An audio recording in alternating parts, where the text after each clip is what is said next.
Hello viewers, welcome to Nikhita's world. ఇవాళ నేను simple and టేస్టీగా వెజ్ పులావ్ ప్రిపేర్ చేసుకుంటున్నాను.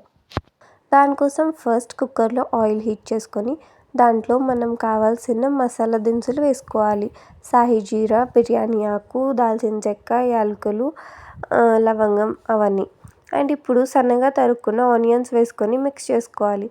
దాంట్లోనే కొద్దిగా అల్లం వెల్లుల్లి పేస్ట్ వేసి పచ్చివాసన పోయేంత వరకు ఫ్రై చేసుకొని ఇప్పుడు దాంట్లో కొద్దిగా ఆలు, క్యారెట్స్ అండ్ మన దగ్గర ఉన్న వెజ్జీస్ అన్నీ వేసుకోవాలన్నమాట.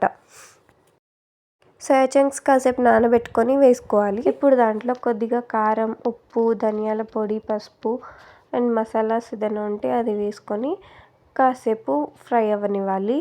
తర్వాత అందులో ఒక సన్నగా తరుక్కున్న టొమాటో వేసుకొని అది కాస్త ఉడికాక దాంట్లో కొద్దిగా బఠానీలు, పెరుగు, పచ్చిమిర్చి, కొత్తిమీర వేసుకొని ఒకసారి మిక్స్ చేసుకోవాలి. అది మంచిగా ఫ్రై అవ్వనివ్వాలి ఒక 2 minutes. అండ్ దాని తర్వాత అందులో మనం ఒక 15 minutes నానబెట్టుకున్న బాస్మతి రైస్ని యాడ్ చేసుకోవాలి.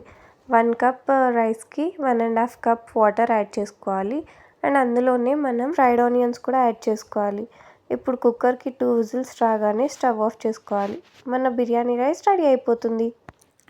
బిర్యానీలా ఉండే వెజ్ పులావ్ రెడీ అయిపోతుంది. కర్డ్తో కూడా చాలా టేస్టీగా ఉంటుంది. ఒకసారి ట్రై చేసి ఎలా ఉందో కామెంట్ చేసేయండి. వీడియో నచ్చినట్టయితే లైక్, షేర్ అండ్ సబ్స్క్రైబ్ చేసుకోండి. Thank you for watching. Bye.